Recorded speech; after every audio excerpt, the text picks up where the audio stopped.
Ok. Bien, chicos, como están viendo ahí en la diapositiva, vamos a hablar sobre enfermedad diverticular. Ya este examen no va a entrar, perdón, ese tema no va a entrar en su examen por si acaso, pero como el examen va a ser el día miércoles, entonces de todas formas hay que aprovechar en avanzar una de las clases, ¿ya? Bien, vamos a ir avanzando. De todas formas, a ver, quiero ver si se ha conectado. Álvarez Hidrogo Miluska.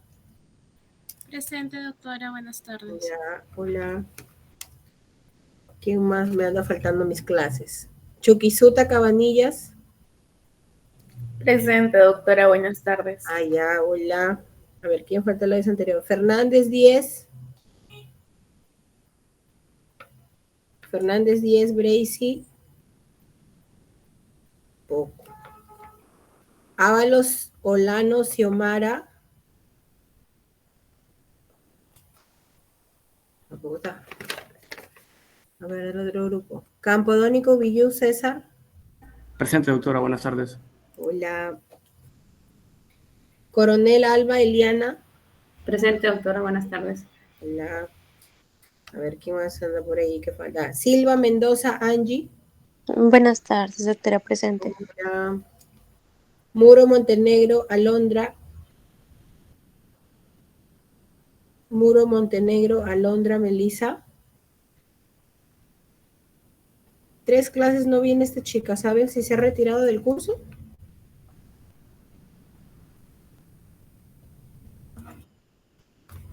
Ya. Bueno, por si acaso, va como 3 clases que no entra. De repente se ha retirado. A veces cuando están a mitad de ciclo se dan de baja. Ya, el resto asumo que está. Quiero creer. Ya, chicos, vamos empezando porque estamos en la hora. Ya, vamos a hablar sobre enfermedad diverticular, ¿ya? Enfermedad diverticular del colon, ¿ya?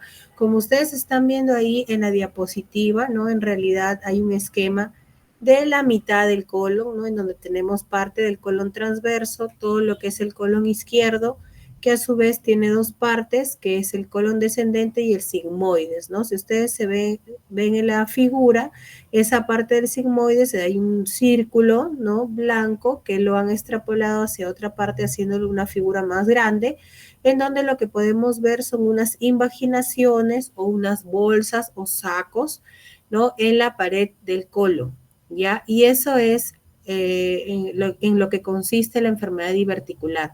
La enfermedad diverticular del colon consiste en la formación de divertículos, también se pueden llamar saculaciones o herniaciones de la pared del colon, ¿ya? Que puede tener complicaciones, ¿no? Agudas, o sea, estos divertículos, el paciente puede cursar solo con la presencia de divertículos, incluso a veces hasta sin síntomas, ¿no? O a veces puede tener complicaciones de los divertículos que se va a manifestar como dolores abdominales agudos, ¿no? O también incluso pueden presentarse como sangrado gastrointestinal bajo, ¿ya? Las complicaciones de la enfermedad diverticular. Entonces, eso es lo que vamos a hablar hoy día en la clase, ¿ya? En la parte superior vemos el divertículo, incluso ahí dice la cavidad del divertículo está obstruida, ¿no? Si se dan cuenta, hay un esquema de un círculo, de un fecalito, ¿no? Que vendría a ser un acúmulo de heces, ¿no? Que se forma, se endura y esto puede ingresar hacia el divertículo y obstruirlo, ¿no? De tal forma que va a aumentar la presión dentro del divertículo, esta presión va a ser mayor y va a lograr la inflamación de la pared del divertículo. Incluso puede haber una disminución del flujo sanguíneo a nivel del divertículo y esto puede llevar a que no llegue el flujo sanguíneo adecuadamente a ese tejido de la pared diverticular y por lo tanto se necrose y por lo tanto haya riesgo de perforación. ¿Ya? Entonces, eso es lo que ocurre en una enfermedad diverticular complicada. ¿Ya? En una enfermedad diverticular en la cual no hay obstrucción del divertículo, simplemente el paciente puede tener 2 escenarios. No tener ningún síntoma, que sería los divertículos asintomáticos, o tener síntomas, dentro de ellos el dolor abdominal, pero que es un dolor crónico, ¿no? Que el paciente lo va a tener por mayor tiempo, ¿no? Puede ser semanas, meses inclusive. ¿Ya? Entonces, los objetivos de la clase es primero definir en qué consiste la enfermedad diverticular del colon. Lo segundo es conocer cuáles son las principales complicaciones de esta enfermedad diverticular. Y tercero, establecer el plan diagnóstico y terapéutico de la enfermedad diverticular y de sus complicaciones, ¿no? Cada complicación, para detectar la complicación, yo necesito hacerle algunos exámenes auxiliares, ¿no? Ya sea imagenológicos o procedimentales, y también el tratamiento va a depender de la complicación que tenga la enfermedad diverticular. Entonces, esos son los objetivos básicamente de la clase. ¿Ya? Entonces, chicos, la enfermedad diverticular del colon, como dice ahí en la diapositiva, es una de las enfermedades o trastornos gastrointestinales más comunes, ¿no? Entre el 5 y el 25% de pacientes con enfermedad diverticular van a cursar con una complicación aguda de la enfermedad diverticular. ¿Ya? La enfermedad diverticular del colon incluye, como dice ahí, enfermedad diverticular asintomática, o sea, la presencia de divertículos, ¿no? En el colon del paciente, pero este no tiene síntomas, ¿no? Y generalmente se le diagnostica de forma incidental, ¿no? De repente el paciente se hace un estudio de imágenes o de repente el paciente se hace una colonoscopía como parte de un estudio de despistaje, ¿no? Y le encuentran divertículos, pero él nunca ha tenido ningún síntoma ni molestia gastrointestinal. El otro bloque es aquel grupo de pacientes que tengan divertículos y que tengan síntomas asociados a los divertículos, ¿ya? Que sería la diverticulosis sintomática, ¿no? En la cual el paciente, el síntoma principal es el dolor abdominal, ¿no? El dolor abdominal, que generalmente es un dolor abdominal crónico, ¿ya? Y se localiza de forma más frecuente en la fosa ilíaca izquierda. ¿Ya, chicos? Porque los divertículos pueden aparecer en toda la longitud del colon, o sea, pueden aparecer en el lado derecho del colon, en el colon transverso, en el lado izquierdo, pero es más frecuente la localización en el colon izquierdo, sobre todo en el colon sigmoides, ¿no? Y si eso lo extrapolamos a nuestro abdomen, ¿no? La región en la que se encuentra el colon sigmoides vendría a ser la fosa ilíaca izquierda. Entonces, este grupo de pacientes va a tener dolor abdominal crónico en la fosa ilíaca izquierda, ¿no? De forma más frecuente. ¿Ya? Luego tenemos el grupo de pacientes que tienen divertículos, pero que estos se han complicado, ¿no? Que vendría a ser la enfermedad diverticular complicada. ¿Ya? Complicada con diverticulitis aguda, ¿no? Que el divertículo se inflame por esa obstrucción que sufre el divertículo por la presencia generalmente de fecalitos, ¿no? Y también se puede complicar con sangrado diverticular, ¿no? Con sangrado diverticular. O sea, mi paciente puede cursar con hemorragia digestiva baja, ¿no? Puede cursar con hemorragia digestiva baja. Entonces, más o menos para tener en cuenta diverticulosis y diverticulitis, que son dos cosas totalmente diferentes. ¿Ya? La diverticulosis es la presencia de los divertículos en la pared colónica, ¿no? Que puede ser asintomática o sintomática. Y la diverticulitis es la inflamación del divertículo causada por una obstrucción, ¿no? En el ingreso del divertículo, que generalmente ocurre por fecalitos. Entonces esa es la diferencia y hay que tenerlo en cuenta porque los exámenes que yo utilice para diagnosticar diverticulosis y diverticulitis son distintos, ¿ya? Y el tratamiento también es diferente. Por eso es que es importante que nosotros sepamos diferenciar diverticulosis de diverticulitis, ¿ya? Bien, epidemiológicamente, como dice ahí, dice el perfil epidemiológico está dominado por dos rasgos, dice la geografía y la edad. O sea, generalmente la edad es el primer factor de riesgo asociado a la enfermedad diverticular, ¿no? Porque a mayor edad hay un grupo de pacientes, o sea, a mayor edad, la prevalencia de la enfermedad diverticular es mayor, ¿ya? Por eso ahí dice, entre las personas menores de 40 años, solo el 10% cursan con enfermedad diverticular. Y si las personas son de 80 años a más, casi el 66% de estas personas cursan con divertículos, ¿no? Entonces, la edad influye, es un factor que predispone a la presencia de los divertículos, ¿ya? Y geográficamente, como vemos ahí, como les dije al inicio, los divertículos pueden estar en toda la luz colónica, ¿no? Pero en los países occidentales, ¿no?, como el nuestro, el 90% generalmente se ubican en el lado izquierdo del colon, de preferencia en el colon sigmoides, ¿ya? Y en las personas que son de países asiáticos, generalmente es más frecuente que sus divertículos sean del lado derecho, ¿ya? Pero como les digo, un paciente puede tener divertículos en toda la longitud del colon, ¿no? Colon izquierdo, colon transverso y colon derecho. Ya. Los divertículos son entonces, chicos, herniaciones o saculaciones que se forman de la pared del colon, generalmente de la mucosa y la submucosa, ¿no?, de la pared colónica. Recuerden que la pared del colon tiene capas, ¿no? Mucosa, submucosa, muscular.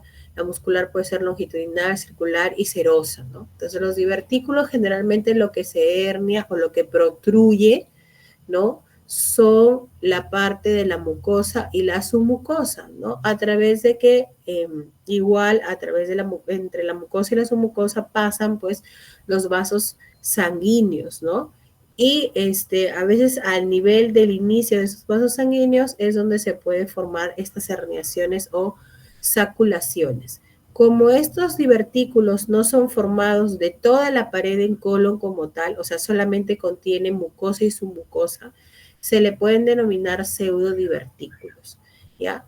Nuevamente, el lado más frecuente en el que se presentan es en el colon izquierdo, de preferencia en el colon sigmoides, ¿ya? Entonces, es por ello que clínicamente estos pacientes van a tener dolor en la fosa ilíaca izquierda, ¿ya? Entonces, entre las causas que lo generan, hemos visto pues la edad, ¿no? Vamos a ver ahí también otros factores, es la dieta pobre en fibra, también alteraciones anatómicas propias de la pared colónica, ¿no? Esto unado a trastornos de la motilidad colónica que harían que haya una mayor presión a nivel intraluminal en cada segmento colónico y por eso se formen las herniaciones, saculaciones o divertículos, ¿ya? Factores de riesgo para la formación de divertículos tenemos la edad, ¿no? Tenemos la edad en el sentido de que a mayor edad, mayor riesgo de tener divertículos, ¿no? O sea, el envejecimiento. La etnicidad, o sea, el origen, ya hemos visto que si son de países occidentales es más común en el lado izquierdo y si son de países asiáticos es más común en el lado derecho. La dieta baja en fibra, ¿no? La dieta que es predominantemente rica en carnes rojas, el sedentarismo, el sobrepeso, la obesidad. Entonces, son factores que predisponen a los pacientes a cursar con enfermedad diverticular del colon, ¿ya? Ahora, hay algunos factores que influyen en las complicaciones, ¿ya? Por ejemplo, en el sangrado diverticular, o sea, para que ocurra un sangrado del divertículo, ¿ya?, está asociado generalmente al consumo de los AINES, ¿ya?, o de la aspirina, ¿ya? Entonces, los AINES, si se dan cuenta, son medicamentos que aparte de ser gastrolesivos, o sea, de que me pueden generar úlceras gástricas, duodenales, erosiones, etcétera, a nivel del colon, si mi paciente cursa con divertículos, también puede generar un sangrado diverticular. Entonces, siempre que tengamos un sangrado, una hemorragia digestiva baja, ¿no?, hay que preguntarle al paciente si ha tenido consumo de algún tipo de medicamentos, sobre todo los que son para el dolor, como los AINES, ¿no? O sea, diclofenaco, ibuprofeno, naproxeno, ketorolaco, esos son parte de los AINES, ¿no? O si ha tenido consumo de aspirina también. ¿ya? Esos son los factores que pueden predisponer a la complicación, a una de las complicaciones de la enfermedad diverticular, que es el sangrado diverticular. ¿Ya? Y la otra complicación, que es la diverticulitis aguda, está asociada al estreñimiento, pues, ¿no? Cuando el paciente se estreñe, se pueden formar estos acúmulos de heces, ¿no? En formas de bolitas, que lo hemos visto ahí, que se denominan fecalitos. Y estos fecalitos se pueden ingresar hacia el cuello del divertículo, ¿no? O sea, la entradita del divertículo, y lo obstruye, y es donde genera la inflamación, el aumento de presión a nivel de intradiverticular, alteración del flujo a nivel del flujo sanguíneo a nivel del divertículo, necrosis, y por ende se puede perforar, ¿no? Entonces son factores que nos predisponen a las complicaciones de la enfermedad diverticular. ¿Ya? Entonces, la diverticulosis, como hemos visto, que viene a ser la presencia de los divertículos en el colon de mi paciente, puede ser asintomática y sintomática, ¿no? Asintomática, como les dije, aquel grupo de pacientes que no sabe que tiene divertículos, pero que se hace algún estudio de imágenes o algún procedimiento como la colonoscopía y encontramos los divertículos, ¿no? Y en la sintomática vamos a tener la sintomática es la que puede cruzar con el dolor crónico e incluso con parte de las complicaciones, ¿no? Como son las diverticulitis agudas, el sangrado diverticular, ¿no? Y la colitis segmentaria, que también es otra complicación de la enfermedad diverticular. Ya. La diverticulitis, a su vez, puede ser complicada y no complicada. Si es complicada, se puede complicar con abscesos, fístula, obstrucción o perforación libre, que vendría a ser la peritonitis. Ya, entonces, miren, ahí en la diapositiva estamos viendo unas imágenes ya de una colonoscopía, ¿no? En la cual vemos como una especie de huequitos, ¿no? Como si fueran unos huequitos. Esos son los divertículos, que son las aculaciones o las herniaciones de la pared, ¿ya? Como dice ahí, la diverticulosis asintomática, ¿ya? Generalmente es aquella, el 80% dice de los pacientes con diverticulosis permanecen asintomáticos, o sea, no saben que tienen divertículos, ¿ya? Como dice ahí, el diagnóstico es por un hallazgo casual, ¿no? En aquellos pacientes en quienes se les hace de repente una colonoscopía por otra causa, ¿no? Por ejemplo, de repente son pacientes que se hacen una colonoscopía para descartar cáncer de colon, ¿no? Y al hacer la colonoscopía se encuentran los divertículos, ¿no? Y podría ser esa una forma de que se detecte, ¿no? Entonces, el diagnóstico en diverticulosis asintomática es a través de la colonoscopía, ¿no? Que como ustedes saben, bueno, asumo que han visto ya en algunos casos colonoscopías, ¿no? Cuando nosotros ingresamos con el equipo por el recto para visualizar la mucosa colónica, podemos observar directamente, ¿no? La mucosa del colon, y podemos observar divertículos, ¿no? Podemos observar divertículos, úlceras, masas, tumores, todo eso se puede diferenciar. En este caso, lo que vamos a encontrar son divertículos, ¿no?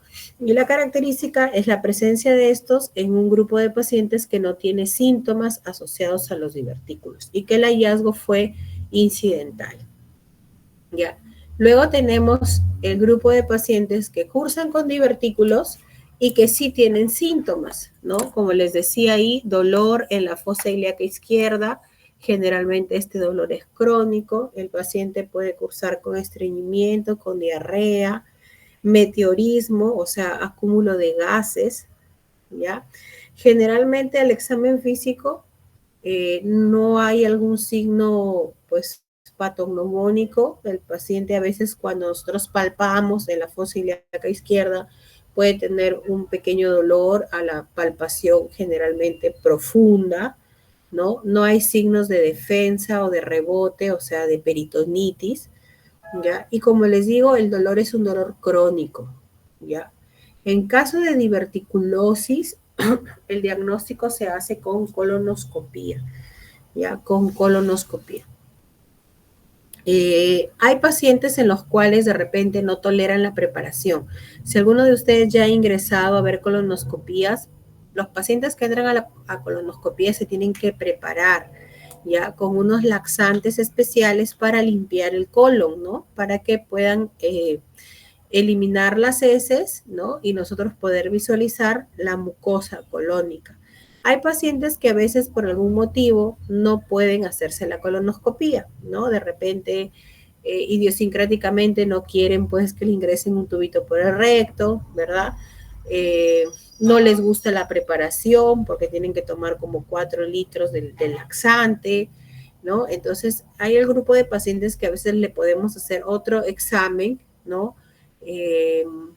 Ya que no desea hacerse la colono, pero que nos puede ayudar a diagnosticar es pues la tomografía abdominopélvica con contraste, ¿no? Antes de que existiese la colonoscopía, chicos, se usaba la radiografía de colon con contraste, ¿no? O también llamado enema de bario. ¿Ya? ¿En qué consistía? En colocarle un enema al paciente por su recto, pero que contenía el contraste, que es una sustancia blanquecina, ¿no? Entonces, al ingresar, al colocar al paciente el enema, bueno, se le tomaba una radiografía al paciente, ¿no? De abdomen simple de pie, y luego se le empezaba a tomar radiografías en diferentes momentos posterior a la colocación del enema, ¿no? ¿Cuál era la finalidad? Ver cómo pasaba el contraste por la luz colónica, ¿no? Y ver si se formaban defectos por algunos defectos de la mucosa, ¿no? Dentro de ellos se podía identificar los divertículos, ¿ya? Pero como ahora existe colonoscopía, entonces el diagnóstico de elección es la colonoscopía, ¿ya? El diagnóstico de elección en diverticulosis es la colonoscopía. Bien, entonces la diverticulosis sintomática tiene algunos diagnósticos diferenciales. La enfermedad más frecuente de diagnóstico diferencial es el síndrome de intestino irritable, ¿no? Ese que dice IBS es síndrome de intestino irritable, ¿ya? Y la enfermedad diverticular sintomática, ¿no? La diferencia es, en realidad, ambas van a cursar con dolor abdominal crónico, pero en el colon irritable el dolor generalmente es difuso y en los diverticulosis sintomática el dolor está localizado, ¿no? Localizado en el cuadrante inferior izquierdo, o si queremos ser más específicos, en la fosa ilíaca izquierda, ¿ya? Otra cosa que los diferencia es que el síndrome de intestino irritable tiene un dolor que generalmente mejora con la realización de las deposiciones, ¿no? Lo que no sucede con los divertículos sintomáticos, ¿no? O con la diverticulosis sintomática, el dolor no pasa, persiste, ¿ya? Entonces, esas son algunas características.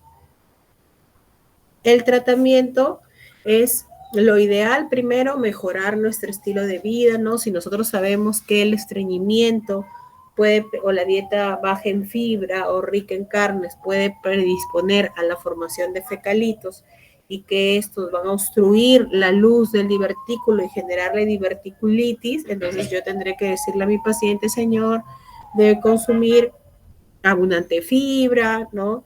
Líquidos, evita el estreñimiento, ¿no? Si yo sé que el consumo de AINES o de aspirina puede hacer que el divertículo sangre, tendría que decirle al paciente, señor, tiene que tener cuidado, ¿no? O evite consumir los AINES o la aspirina porque puede tener en algún momento un sangrado diverticular, ¿no? Entonces, las medidas generales van dirigidas tanto a los pacientes con diverticulosis asintomática, o sea, el que tiene divertículos y se enteró por un examen incidental, o la diverticulosis sintomática.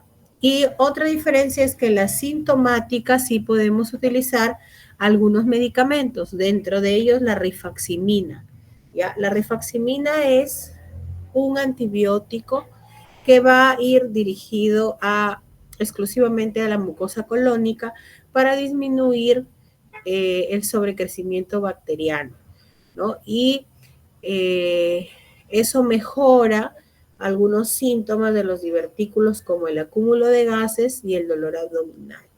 Ya, se puede dar de forma cíclica, 400 miligramos cada 12 horas, ¿no? Por 7 días al mes, por lo menos por 4 meses. ¿No? Nuevamente, como les digo, la dieta rica en fibra, suplementos de fibra, es lo que nosotros le debemos dar a un paciente con diverticulosis sintomática. Bueno, podemos darle antiespasmódicos también, ¿no? O sea, para que le calme el dolor. Eso es lo que les mencionaba de la rifaximina, ¿no? También le hablamos cuando estuvimos viendo el tema de cirrosis en encefalopatía hepática, ¿no? También podíamos dar rifaximina, ¿no? Porque como ven, tiene una acción a nivel del intestino, ¿no? De la flora intestinal, permitiendo una disminución del sobrecrecimiento bacteriano. Entonces, en el caso de encefalopatía hepática se usa 550 miligramos cada 12. En el caso de diverticulosis sintomática se usa 400 miligramos cada 12. Ya. Luego tenemos las complicaciones, dentro de ellas la diverticulitis aguda, que como estamos viendo ahí en la figura, lo que ocurre es que este divertículo está ocupado por un fecalito, ¿no? Que está obstruyendo, en teoría, el ingreso al divertículo, ¿no? Entonces, esa obstrucción, ¿no? Constante o que se mantenga en el tiempo, ¿qué va a hacer? Que el divertículo pues se inflame, ¿cierto? Que haya un aumento de la presión intradiverticular, ¿no? Que hay una alteración del flujo sanguíneo dentro del divertículo y por lo tanto no llegue la suficiente irrigación de sangre en el divertículo, el tejido se muera, ¿no? O sea, se necrose, y todo tejido que se necrosa tiene riesgo de perforación, ¿no? Que puede cursar desde microperforaciones hasta perforaciones libres como la peritonitis.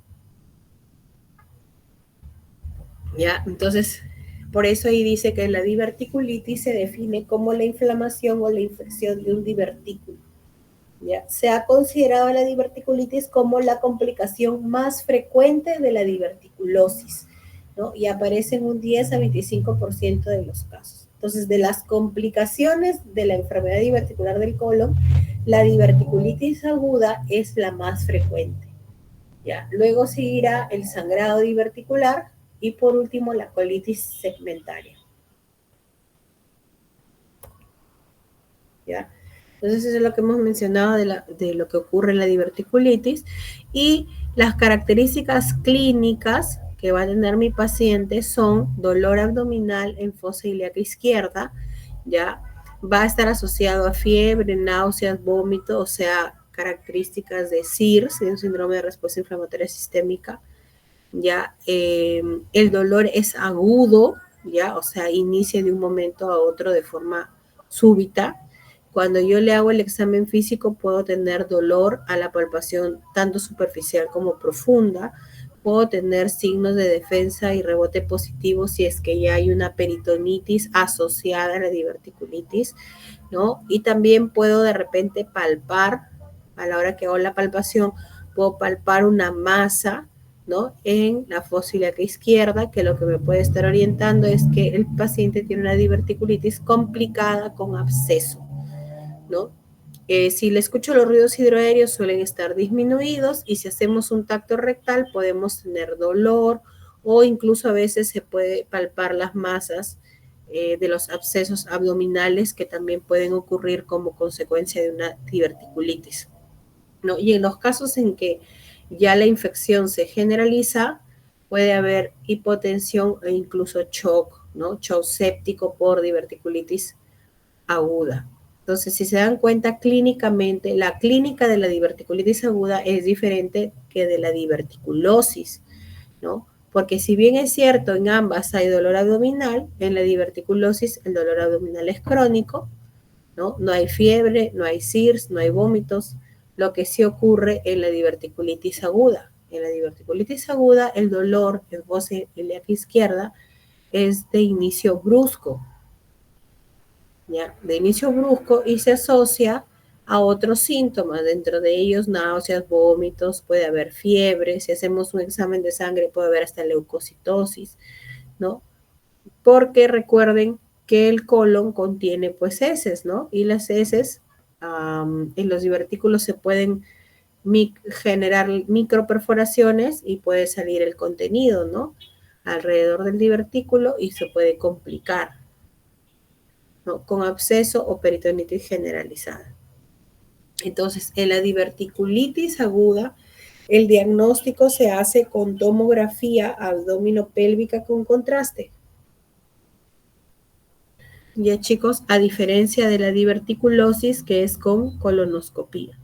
Ya, en la diverticulosis, el diagnóstico es con colonoscopía. Y en la diverticulitis, el diagnóstico es con tomografía abdominopélvica con contraste. ¿Ya? Como ven ahí, tiene una sensibilidad del 94% para el diagnóstico y una especificidad del 99%. O sea, es el gol estándar, la tomografía abdominopélvica con contraste. Ya. Que le pueden pedir una radiografía abdomen simple de pie, le podrían pedir para descartar una perforación, ¿no? O sea, para descartar la complicación de la diverticulitis, que puede ser absceso, que puede ser peritonitis, que puede haber también fístulas o obstrucciones, ¿no? La ecografía abdominal, chicos, es un examen que nosotros de repente lo tenemos más a la mano porque es menos invasivo. Casi todos los centros de salud pues tienen ecógrafo, ¿no? Nos podría diagnosticar diverticulitis aguda, sobre todo la presencia de abscesos, ¿no?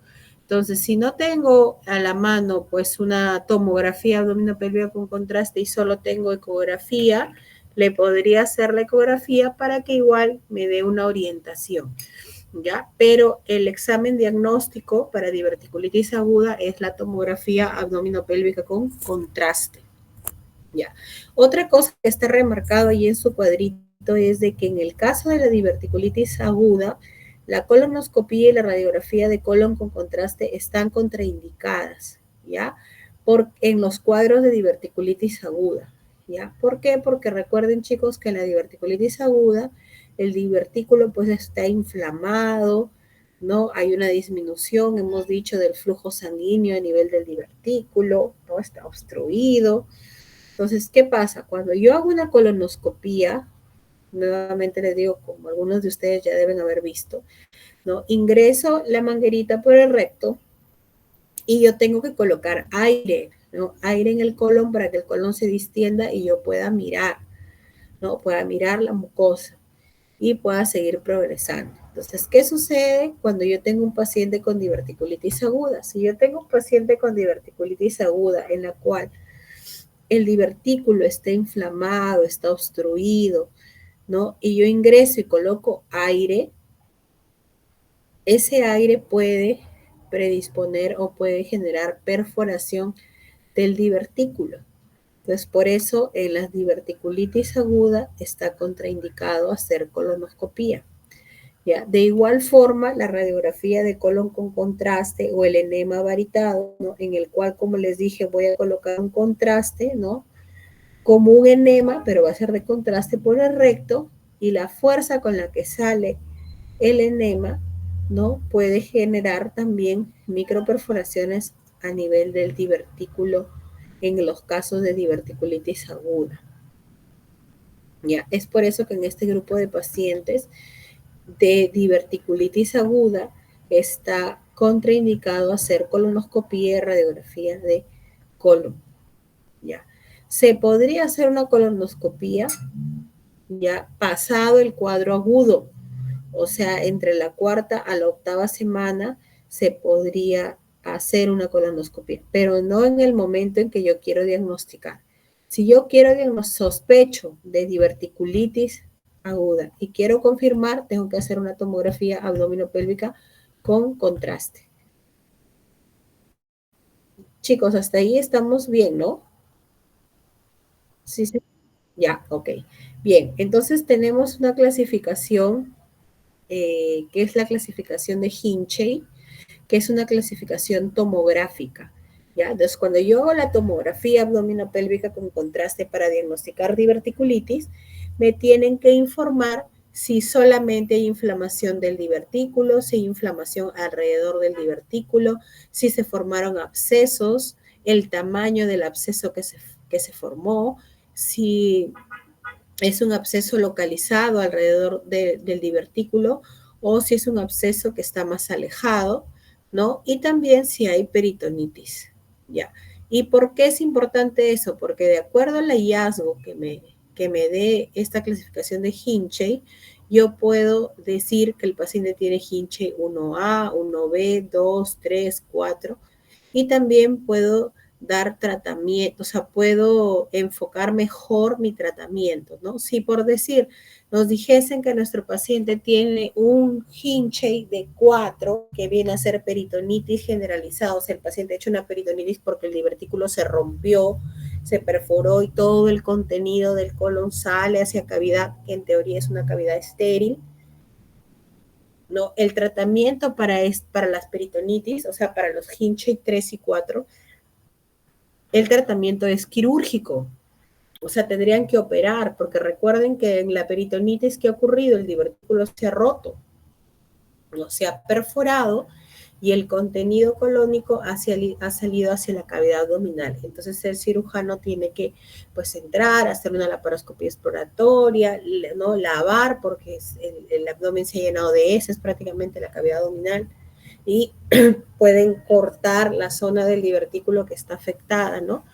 Y volver a unir, o a veces les dejan bolsita de colostomía, ¿no? Entonces, el tratamiento de la diverticulitis aguda va a depender de la clasificación de Hinchey, que es una clasificación tomográfica, ¿ya? Tendrían que hacerle una tomografía abdominopélvica con contraste para que nos pueda determinar si hay diverticulitis y también el grado, ¿no? O sea, si está solo localizado, como les decía, alrededor del divertículo, o si se formaron abscesos, si los abscesos son alrededor del divertículo, si son a otro órgano más a distancia, y si hay peritonitis.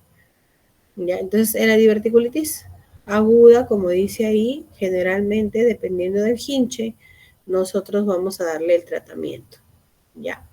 Entonces, en la diverticulitis aguda, como dice ahí, puede cursar de dos formas. Puede ser no complicada y puede ser complicada. ¿Ya? ¿Complicada con qué? Con peritonitis, o sea, la Hinchey 3 y 4, ¿no? Que como ahí dice, Hinchey 3 y 4 que va a cirugía de emergencia, ¿no? O puede ser Hinchey 1B y 2, ¿no? En la cual se pueden formar abscesos, ¿no? Los abscesos pueden ser pequeños, menores de 5 milímetros, cuyo tratamiento es antibiótico endovenoso, ¿no? Y si miden más, o sea, si son abscesos grandes, mayores de 5 milímetros, aparte del antibiótico, tenemos que drenar ese absceso. Recuerden que el absceso es una colección de pus, ¿no? Ese es el absceso. Entonces, cuando los abscesos son grandes, mayores de 5 milímetros, así yo le dé antibiótico, el absceso no va a terminar de reabsorberse, ¿ya? Y tenemos que ayudarnos con un drenaje percutáneo, o sea, drenar el absceso. El tratamiento en los casos de absceso se va hasta 21 días de tratamiento endovenoso, ¿no? Antibióticos endovenosos. Ya. Entonces, si la diverticulitis aguda es no complicada, ¿no? O sea, que solamente una inflamación del divertículo o alrededor del divertículo sin abscesos, sin sangrado, sin fístulas, sin nada de esas complicaciones, incluso al paciente se le puede dar tratamiento ambulatorio, ¿no? ¿Con qué? Con antibióticos. 2 grupos de antibióticos, los que van a cubrir bacterias gram positivas, negativas y anaerobios, ¿no? Por eso es que ahí en la cajita negrita les recomiendan algunos de los medicamentos que se pueden usar, ¿no? Ciprofloxacino, ¿no? Si es vía oral, 500 miligramos. Recuerden que el ciprofloxacino vía oral viene de 500 miligramos, ¿no? Cada 12 horas, o metronidazol de 500 miligramos cada 8 horas, ¿no? Si de repente le voy a dar endovenoso, recuerden que el ciprofloxacino viene de 200 miligramos, ¿no? Habría que darle 200 miligramos endovenoso cada 12 horas y el metronidazol 500 miligramos endovenoso cada 8 horas. Ya. Ahora, como les digo, si el paciente tiene una diverticulitis no complicada y es joven, el paciente puede ir con tratamiento vía oral, ¿no? Ahora, puede ser que mi paciente tenga una diverticulitis aguda no complicada, pero de repente tiene algunos factores que influyen en que el tratamiento sea hospitalario, ¿no? Por ejemplo, la edad avanzada, ¿no? Que el paciente tenga otras comorbilidades, ¿no? Que tenga enfermedades que lo inmunodepriman, ¿no? Por ejemplo, que sean oncológicos, diabéticos, ¿no? Y que tengan signos de infección generalizada, ¿no? O sea, que tenga SIRS de repente asociada a la diverticulitis aguda. Preferible es que el paciente se hospitalice. Recuerden que la diverticulosis o los divertículos aparecen mayormente en personas adultas mayores, no en ancianitos, pues, ¿no? Y a veces los ancianitos viven solos. Entonces, no pueden seguir una indicación médica de repente, ¿no? De repente viven dos abuelitos, uno no escucha y el otro no ve, peor, ¿no? Ellos van a tomar el medicamento como ellos entendieron que debieron hacerlo, de repente no pueden identificar los signos de alarma, ¿no? Y el paciente se puede complicar. Entonces, si el paciente es adulto mayor, tiene signos de infección generalizada, tiene comorbilidades severas o está inmunocomprometido, ese paciente debería recibir tratamiento endovenoso a pesar de que sea una diverticulitis no complicada. Si fuese un paciente joven sin comorbilidades y es una diverticulitis no complicada, se puede ir de alta con tratamiento vía oral. Pero si no, tenemos que hospitalizarlo. Ya, el diagnóstico diferencial tenemos el cáncer de colon rectal. El cáncer colorectal complicado con perforación, ya complicado. Ahí sí puede cursar con dolor abdominal agudo, enfosia ilíaca izquierda, ¿no? Puede haber SIRS también.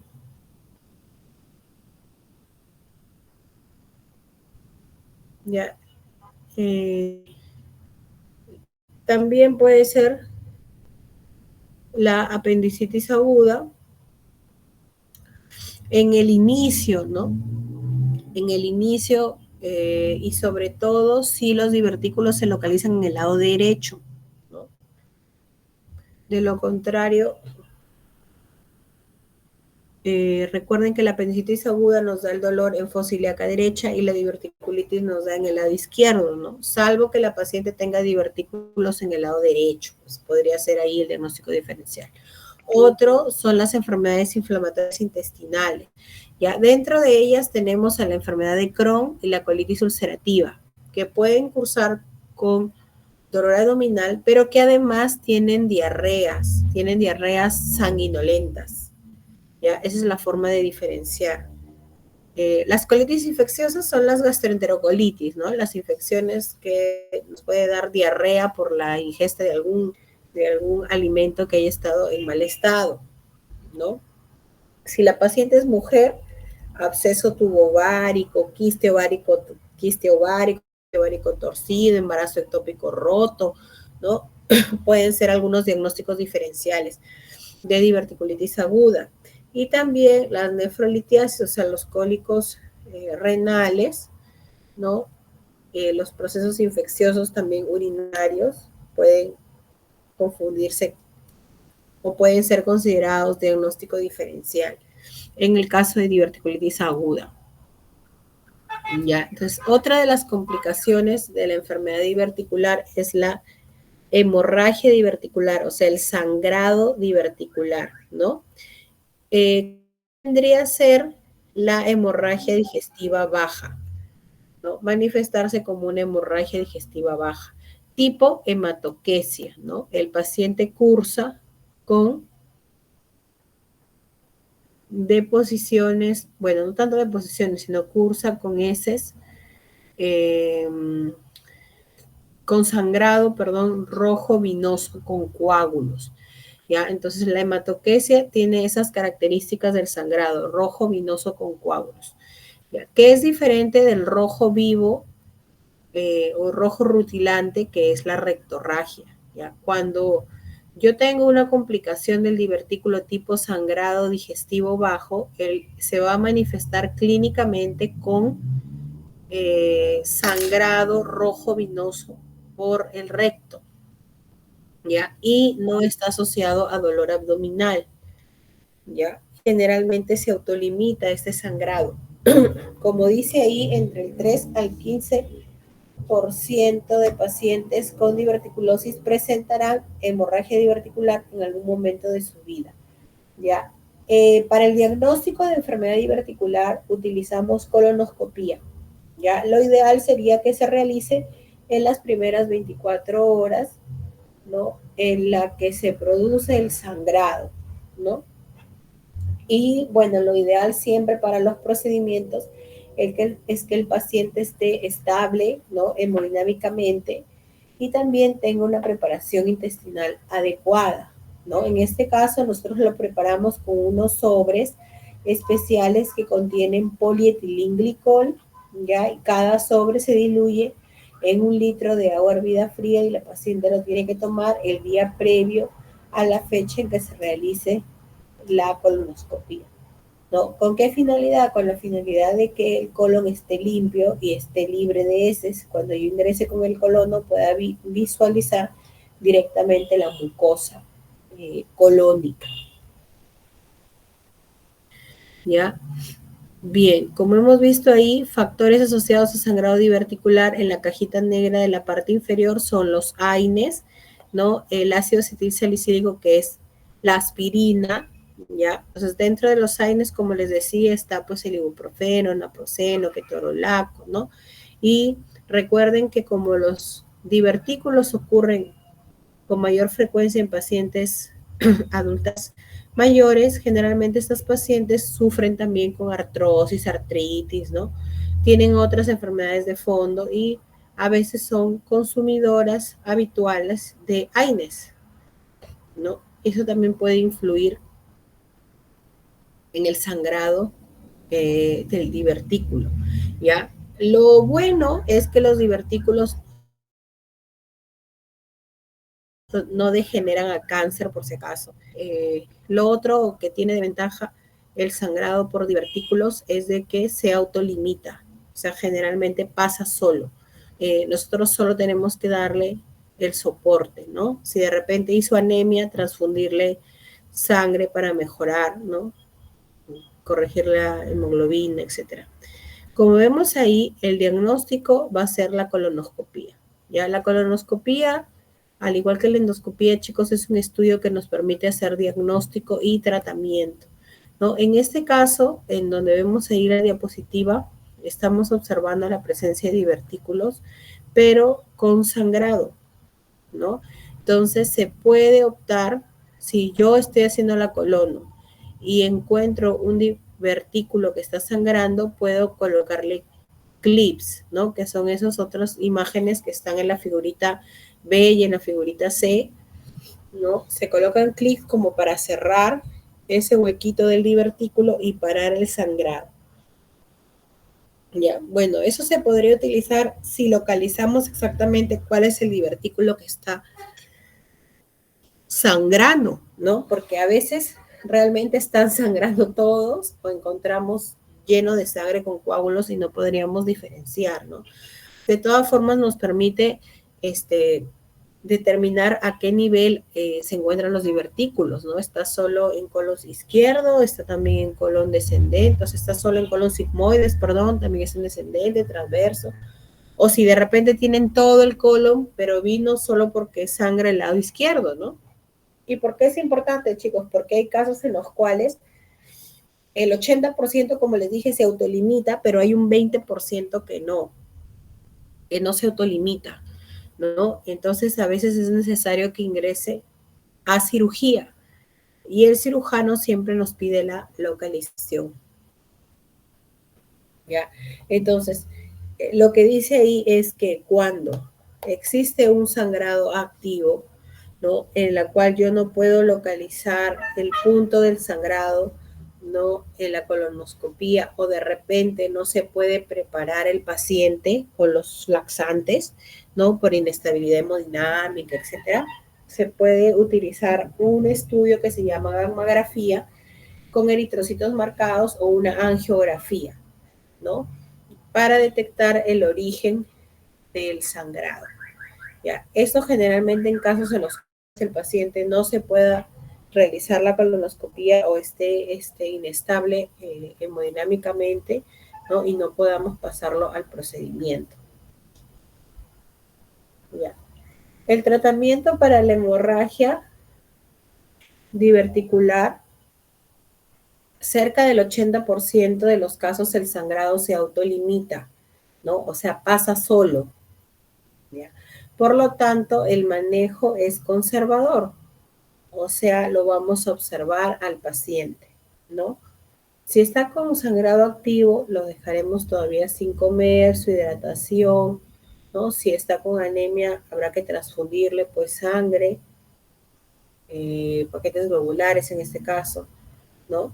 Y observo cómo va la evolución de mi paciente. Si ya tiene más de 24 horas sin un nuevo episodio de sangrado, puedo considerar iniciarle la dieta, ¿ya? Ahora, hay indicaciones de cirugía, ¿no? En las cuales yo debo decir, este paciente tiene que entrar a operarse porque nunca va a parar el sangrado, ¿no? O sea, el 20% restante que no se autolimita, probablemente va a necesitar una cirugía, ¿no? ¿En qué consiste la cirugía? En cortar ese extremo o pedazo del colon que contiene los divertículos sangrantes. No. Entonces, hay algunas indicaciones de cirugía, como son la transfusión de más de 5 paquetes globulares en las primeras 24 horas, o sea, del sangrado, ¿no? O sea, que sea un paciente politransfundido. Paciente que de repente le hicimos la colono, encontramos divertículo, lo clampamos, ¿no? Al colocarle el clip, lo cerramos ese defecto, pero luego el paciente vuelve a presentar otro episodio de sangrado digestivo bajo, ¿no? Entonces, esta hemorragia recidivante que no responde a tratamiento endoscópico convencional también va a pasar a cirugía. ¿Ya? De repente, inestabilidad hemodinámica que no permita hacer una correcta preparación del paciente, también van a sala directo, ¿ya? Y lo otro es que sea en el hospital un momento donde yo esté recibiendo al paciente, pues no tenga un gastroenterólogo, endoscopista, ni tampoco tenga radiólogo para que haga la geografía. Entonces, ahí tendría que ir directamente a cirugía. ¿Ya? Lo otro es la colitis segmentaria. La colitis segmentaria es otra complicación de la enfermedad diverticular, pero en realidad es una de las más raras. Ya como dice ahí, mire, tiene una prevalencia de 0.3 a 1.3%, más frecuentes en varones, ¿no? Y puede consistir los síntomas en dolor, en fósil izquierda, puede haber diarrea y puede haber sangrado, ¿no? Intermitente. El diagnóstico se hace con colonoscopía más toma de biopsia, ¿ya? Y lo que va a ocurrir es que esta parte de la mucosa que contiene los divertículos, por procesos inflamatorios crónicos de los divertículos, todo ese tejido se hace más, por decirlo así, más débil, ¿no? Y eso se estenosa, a veces también el paciente puede tener dolor, y nosotros al ingresar con el equipo podemos sentir que hay ciertas estenosis, ¿no? Secundarias a esta colitis, ¿no? Segmentaria es porque es por segmentos, por partes, no es continuo. Ya, la verdad, chicos, yo hasta ahorita no he visto casi colitis segmentarias. Más veo diverticulitis agudas y sangrados diverticulares. Ya, chicos, hasta ahí todo claro entonces. Ya. Bien. ¿Cómo vamos de tiempo? ¿Vamos bien para avanzar con diarreas? Sí, chicos, todos ¿Todos pueden para Sí, avanzar? doctora. ¿Sí? Ya, entonces vamos avanzando por el instante. Ya, ok. Entonces vamos con diarreas.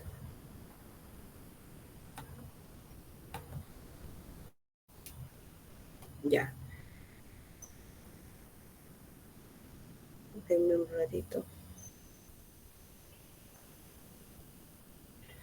Ya, bien chicos, otra parte del tema que corresponde esta semana son con respecto a las diarreas. Ya, en realidad, diarreas agudas y diarreas crónicas. Ya lo vamos a ir viendo durante la diapositiva, las diapositivas, pero en relación al tiempo en que se presenta la diarrea, las podemos dividir en agudas y crónicas. ¿Ya?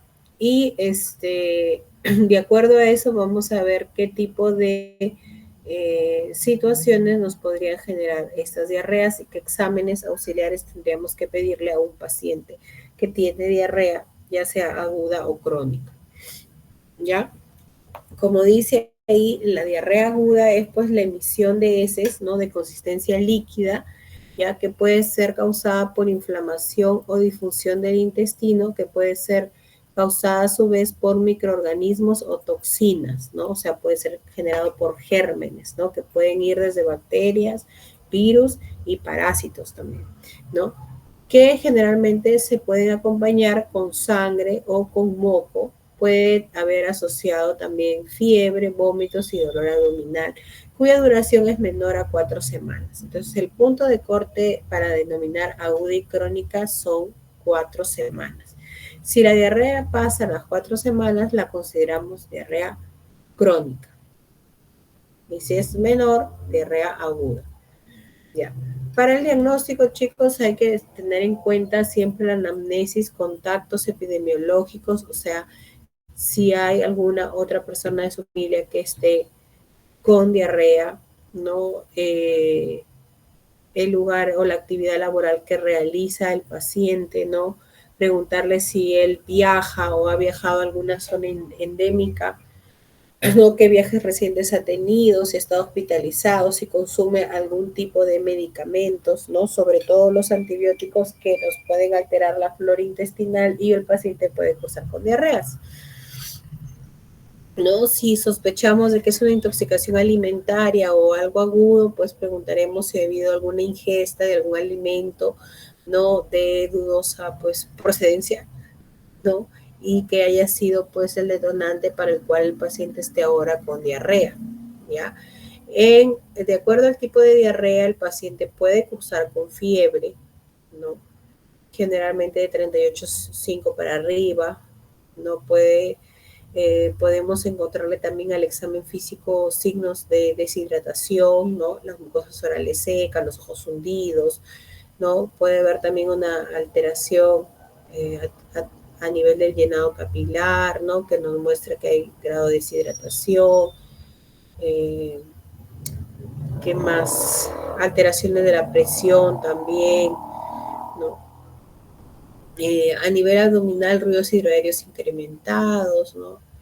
Hay que descartar igual la presencia de masas o signos de rebote que nos indicaría peritonitis ya, ¿no? Entonces eso en el examen físico.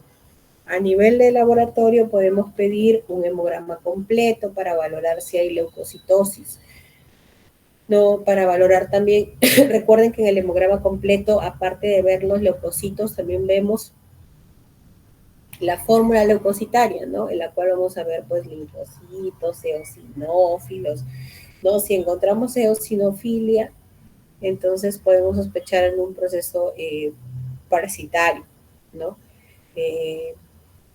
Electrolitos séricos, porque urea, creatinina, ¿no? Porque las diarreas agudas pueden generar también deshidratación y la deshidratación puede generar falla renal aguda prerrenal, ¿no? Entonces, por eso le tenemos que pedir esos análisis, ¿ya? Y con respecto a los exámenes en heces, generalmente se utiliza la calprotectina fecal, ya que es una, como dice, es una proteína, es un marcador que cuando hay inflamación de la mucosa intestinal sale positivo el resultado, ¿no? También podemos hacer examen de heces, reacción inflamatoria de heces para ver la presencia de polimorfonucleares. Puedo hacer coprocultivo, ¿no? Para ver el germen que tiene mi paciente a qué antibiótico es sensible, ¿no? Puedo hacer parasitológico también, seriado, ¿no? Entonces podemos acompañar los exámenes de laboratorio por exámenes en heces también, ¿no?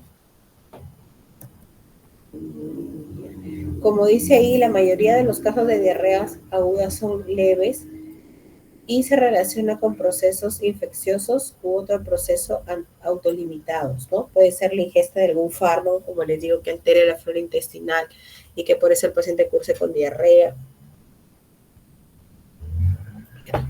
Bien, como dice ahí, dentro de las diarreas agudas de probable origen infeccioso, o sea, que sea producida por un microorganismo, tenemos dos grupos, los que se producen por microorganismos no invasivos, ¿no? Y generan una diarrea inflamatoria no invasiva, y la producida por microorganismos invasivos, ¿no? Diarrea inflamatoria invasiva sería. Hay algunas características que son frecuentes en este grupo de diarreas, ¿no? Caracterizadas por o producidas por gérmenes que no son invasivos, ¿ya? Dentro de ellos tenemos las siguientes características, ¿no? Que la diarrea se produzca por intoxicación alimentaria cuyo periodo de incubación sea corto, ¿no? Entre la ingesta de alimento de repente que ocasionó la diarrea hasta la presentación de los síntomas, ¿ya? Generalmente son diarreas acuosas y muy abundantes.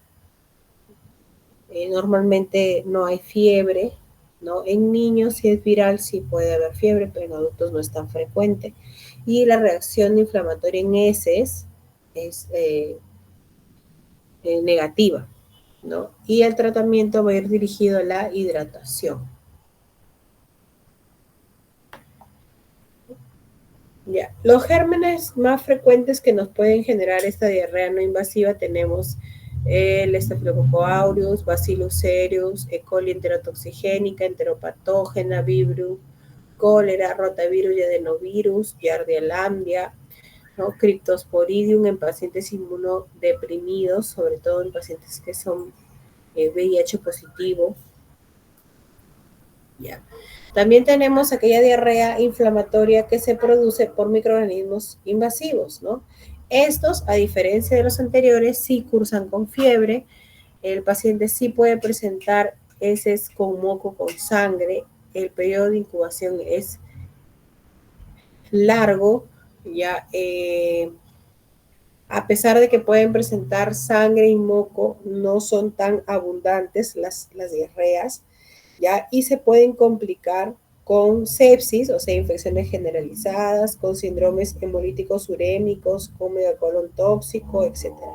El tratamiento aquí no va a ser solamente hidratación, sino va a ser necesario también agregar antibiótico. Ya, los gérmenes más frecuentes, E. coli, enterohemorrágica, E. coli enteroinvasiva, entamoeba histolítica, Listeria monocitogenes, Salmonella notifi, tifi, paratifi, Shigella, ¿no? Campylobacter, Clostridium difficile y Yersinia enterocolítica. Generalmente las diarreas, chicos, se producen por estos gérmenes. Todos estos gérmenes que estamos mencionando son gérmenes gram negativos, ¿no? Son gérmenes gram negativos. Y por lo tanto los medicamentos antibióticos tienen que ir dirigidos a este grupo de gérmenes. Ya, eso ya hemos visto. El tratamiento generalmente, como les dije, es hidratación y bueno, si hay dolor abdominal, náuseas, vómitos, hay que darle para los síntomas, ¿no? Y la hidratación. La hidratación es fundamental. Si el paciente tolera la vía oral, entonces será con sales de rehidratación oral. Pero si no, tendría que ser endovenoso. Bien, acá tenemos algunos ejemplos de enfermedades y de tratamientos que le podemos indicar, ¿no? Por ejemplo, en el caso de la shigellosis, podemos utilizar ciprofloxacino de 500 miligramos cada 12 horas por 5 días, ¿no? En el caso de que el paciente fuese portador crónico de Salmonella typhi, también le podemos dar ciprofloxacino de 500 miligramos 2 veces al día por 4 a 6 semanas. ¿Ya? Si hay campilobacteriosis intestinal, se puede utilizar acitromicina 500 miligramos al día por 3 días. La amebiasis intestinal se puede utilizar metronidazol, 500 miligramos cada 8 horas por 10 días. Si es rotavirus, adenovirus o norovirus, que generalmente son procesos virales, ¿no? Diarreas por procesos virales, realmente lo que nosotros indicamos más es la hidratación, ¿no? Que puede ser pues con fluidos, ¿no? Si es como le digo, si tolera la vía oral, con sales de rehidratación oral, y si no, con vía endovenosa.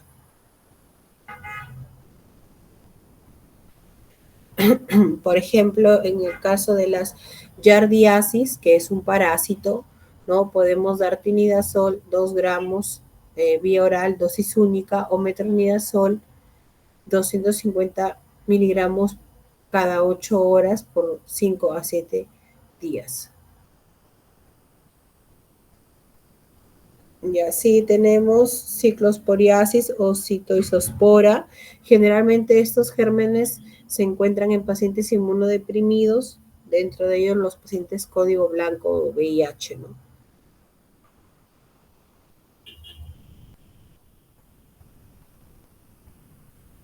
Bien, miren, la colitis por citomegalovirus también. El citomegalovirus también es una infección oportunista y ocurre en pacientes inmunocomprometidos, ¿no? Dentro de ellos, como les digo, tenemos a los pacientes con VIH.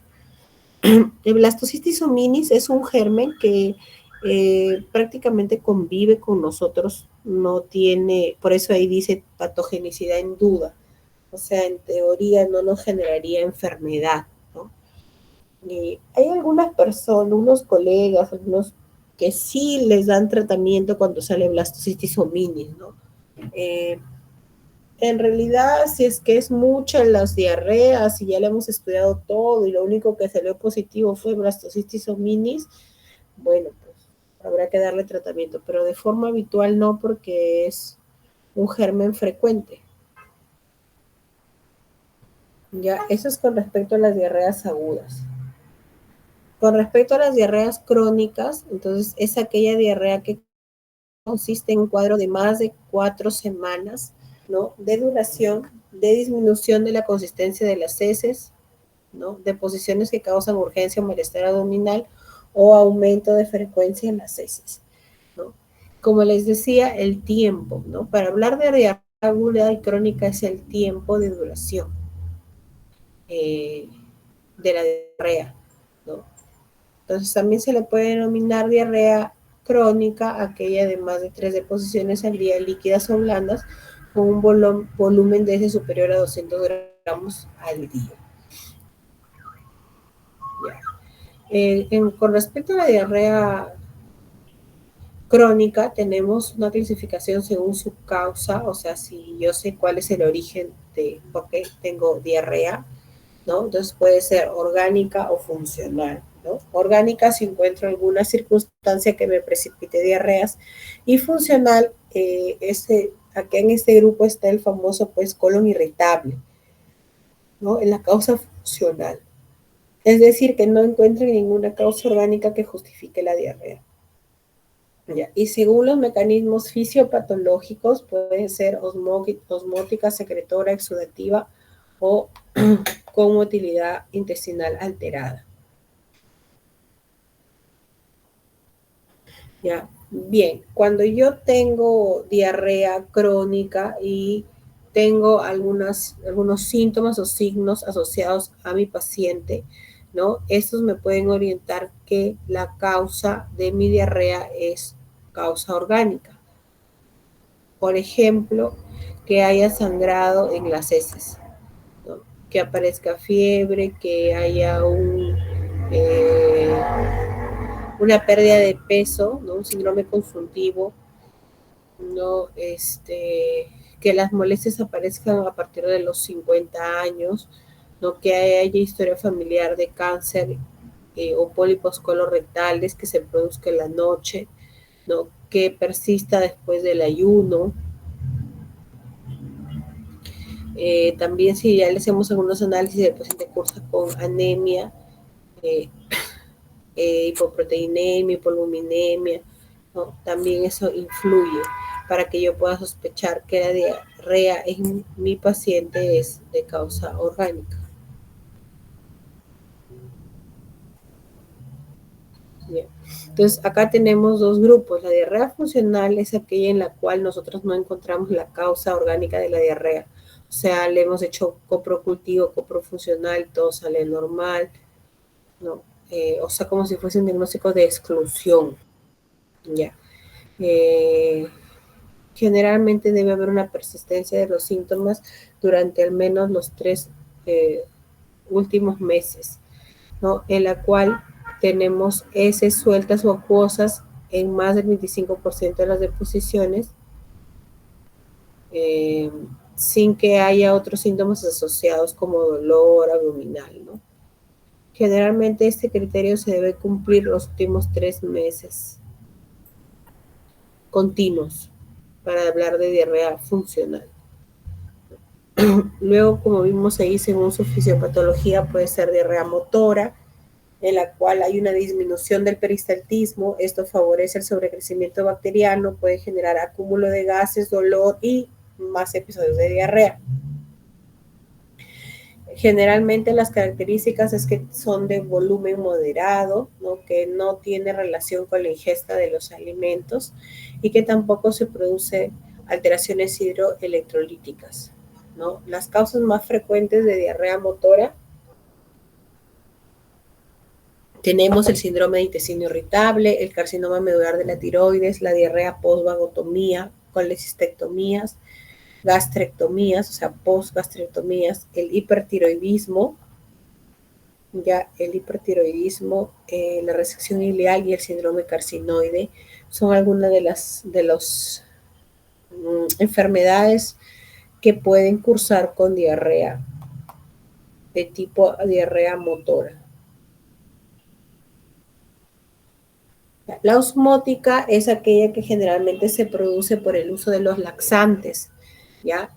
Entonces, generalmente se causa por la presencia de cantidades elevadas de solutos osmóticamente activos en la luz intestinal que se absorben de forma escasa, dice, por lo cual retiene sodio y agua dentro de la luz y el paciente puede hacer sus deposiciones líquidas y se considera diarrea, ¿ya? Las características de una paciente que cursa con este tipo de diarrea es que hay una respuesta favorable al ayuno, ¿no? El volumen de las heces es menor de 1 litro por día.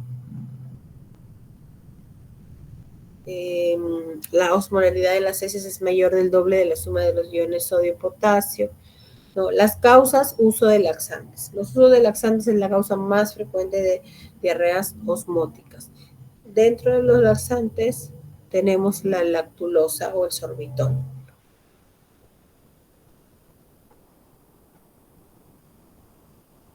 En la diarrea secretora, el mecanismo es mixto.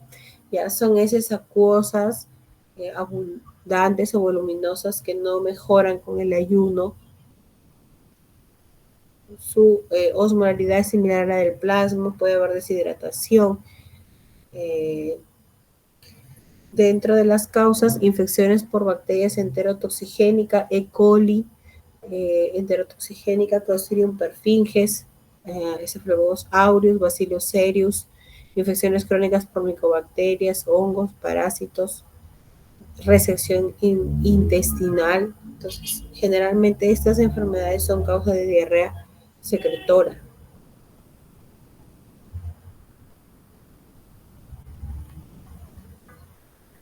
Bien, ahora tenemos la diarrea por enteropatía oxidativa, que es otro mecanismo. Y aquí lo que va a ocurrir, va a haber una alteración de la integridad de la mucosa intestinal, ¿no? Como resultado de la inflamación o ulceración. Entonces puede haber moco, sangre, ¿no? Las cosas más frecuentes son las gastroenteritis enteroinvasivas, celiaquía, enfermedad inflamatoria intestinal, tuberculosis, ileocecal. Bien, el diagnóstico en el caso de diarrea crónica, bueno, lo primero es el tiempo, ¿no? Porque hemos dicho que el tiempo es lo que nos va a determinar si la diarrea es aguda o crónica, ¿no? Hay que preguntar sobre antecedentes familiares directos de enfermedades que pueden ser transmisibles, como la celiaquía, la enfermedad inflamatoria intestinal, dentro de ellas tenemos Crohn, colitis ulcerativa, ¿no? Si el paciente realizó algún viaje a alguna zona endémica, ¿no? Las parejas sexuales de riesgo, sobre todo cuando tenemos diarrea crónica, chicos, siempre hay que estudiar procesos infecciosos, dentro de ellos VIH. Ya también hay que estudiar enfermedades metabólicas que nos puedan dar diarrea, como la diabetes, porque durante la diabetes como complicación puede haber una enteropatía, ¿no? Puede haber una enteropatía. Hay una alteración a nivel del sistema autónomo y por eso el paciente puede cursar con diarreas. Ya descartar siempre problemas de tiroides, sobre todo el hipertiroidismo que cursa con diarreas crónicas. ¿No? Antecedentes de cirugías gastrointestinales, ingesta de fármacos que puedan producir diarrea como efecto secundario o ingesta de chicles, ¿no? Claro, entonces eso hay que preguntar, ¿no? O si el paciente estuvo consumiendo laxantes, todo eso hay que preguntar para poder nosotros ver si la diarrea pues realmente es crónica o se está debiendo a la ingesta de algún tipo de medicamento o alguna enfermedad de fondo que no haya sido diagnosticada previamente. Bien, entonces en diarrea crónica hacemos anamnesis, examen físico, investigaciones básicas de heces, sobre todo coprofusional, reacción inflamatoria en heces, para que más o menos nos orienten, ¿no? Si yo considero que hay indicadores de que la diarrea sea crónica de causa orgánica, entonces probablemente tenga que hacerle un estudio de colonoscopía. Ya, por eso ahí dice indicaciones de colonoscopía en pacientes con diarrea crónica. ¿Cuáles son? Que la diarrea crónica sea de inicio reciente en pacientes mayores iguales de 50 años, que mi paciente tenga antecedentes familiares directos de cáncer colorectal, que la diarrea crónica sin sangre, con sangre oculta en heces positivo. Hay un examen de heces que es el T-Venom en heces, ¿no? Para ver sangrado oculto. Entonces, si tengo un paciente que viene con su resultado de T-Venom en heces positivo, sí o sí tengo que hacer colonoscopía. Bien, diarrea crónica sin sangre con calprotectina fecal de mayor de 150 miligramos por decilitro también es una indicación de colonoscopía. Paciente que tiene proteína C incrementada también. En esos casos es necesario hacer colonoscopía, ya, para descartar la organicidad. ¿Ya, chicos? Bien, entonces, Leonardo y Estrellita, te paso las diapos, porque creo que esas no las grabaste, ¿no? Ese día. Ya, ok. Y también entonces les estoy confirmando el aula, porque he mandado el correo, pero todavía no me responden. El aula para el examen, ¿ya? Que es el miércoles a las 5. Falta ver el aula. ¿Ya? Bien, entonces yo te lo envío, tú lo compartes con tus compañeros, igual a Estrellita también le envío y lo comparte. Y de acá sería el miércoles para el examen. Y después ya nos vamos organizando con las teorías. Como les dije, el 25, que creo que es la otra teoría, esa teoría sí no la vamos a hacer, pero vamos coordinando qué día sería. ¿Ya? Ok, quedamos así. Ya, chicos, entonces yo le envío las diapos ahorita a su compañero. Te las mando de una vez para que tú las puedas compartir, ¿ya? Ya, ok, quedamos así.